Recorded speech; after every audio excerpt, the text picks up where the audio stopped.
नमस्ते दोस्तों, NSTV horror stories में आपका स्वागत है। तो चलिए बढ़ते हैं आज की कहानी की ओर। आज की कहानी है एक पुराना किला। ये किला बहुत पुराना था। दोस्तों के बीच चर्चा थी कि रात में कौन इस किले में ठहर सकता है। सभी ने तय किया कि जो भी पूरी रात इस किले में रुक पाएगा वही सबसे बहादुर कहलाएगा। योजना यह बनी कि हम सब उस पुराने किले में जाएंगे और अलग-अलग कमरों में ठहरेंगे। जो सुबह तक वहाँ रुक जाएगा वह विजेता होगा। जैसा कि तय हुआ था, सभी दोस्त किले के बाहर खड़े रात होने का इंतज़ार कर रहे थे। जैसे ही रात गहरी हुई, वे सब अंदर गए और अपने-अपने कमरों में चले गए। उन्हें पूरी रात वहीं रुकना था और सुबह होते ही बाहर मिलना था। नियम ये था कि जो डर कर भाग जाएगा, वह हार जाएगा। कुछ ही देर बीती थी कि दो दोस्तों को कुछ अजीब महसूस हुआ। डर के मारे वे दोनों किले से भाग निकले। अब केवल दो ही दोस्त बचे थे। जब बाकी दोनों ने भागने की आवाज़ सुनी तो वे भी घबराने लगे। पर अब जब अंदर आ ही गए थे तो उन्हें रुकना ही था। दोनों के मन में एक ही सवाल उठ रहा था, आखिर वो लोग किससे डर कर भागे थे। वे दोनों अलग-अलग कमरों में थे और अचानक ही किले के अंदर ठंड बढ़ने लगी। जबकि मौसम गर्मी का था और ऐसी ठंड महसूस होना असामान्य था। उनमें से एक दोस्त के पैर से कोई चीज़ टकराई और वह डर के मारे ज़ोर से चिल्लाते हुए बाहर भाग गया। अब अंदर सिर्फ एक ही दोस्त बचा था।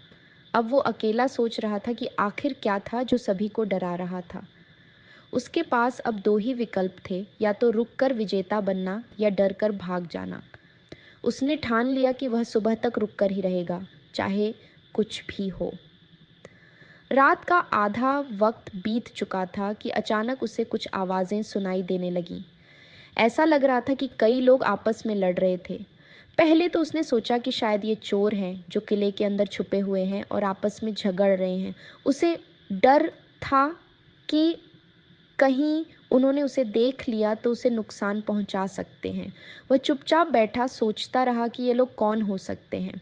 अचानक किले के अंदर तेज़ रोशनी हो गई, लेकिन ये रोशनी सिर्फ नीचे के हिस्से में थी, जबकि ऊपर के कमरे अब भी अंधेरे में डूबे हुए थे।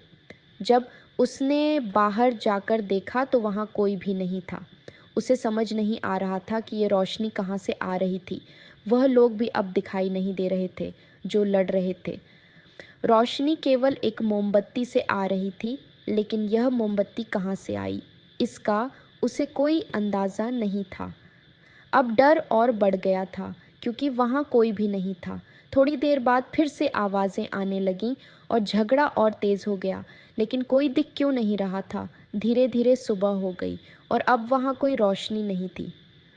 किले में कोई भी नहीं था। उसने बाहर जाने का फैसला किया और जब वह बाहर आया तो देखा कि बाकी सभी दोस्त अपने-अपने घरों को लौट चुके थे। वे सब डर से सहमे हुए थे। जब उसने उनके सामने जाकर बताया कि वह पूरी रात किले में रुका रहा तो सबने उसकी बहादुरी की तारीफ की। हालांकि वह दोस्त बहादुर तो कहलाया, लेकिन उसके मन में यह सवाल अब भी था कि आखिर वह आवाज़ें किसकी थीं और वह रोशनी कहाँ से आ रही थी। इस घटना को कई साल बीत चुके हैं, लेकिन अब उस किले में जाने की हिम्मत किसी की नहीं हुई। हमें लगता है कि वहाँ कुछ ऐसा ज़रूर है जिसका हमें अब तक पता नहीं चल पाया और शायद कभी पता चल भी न पाए। इस कहानी में बस इतना ही। मिलते हैं अगली कहानी के साथ। अगर आपको वीडियो पसंद आया हो तो वीडियो को लाइक और चैनल को सब्सक्राइब करना न भूलें। धन्यवाद।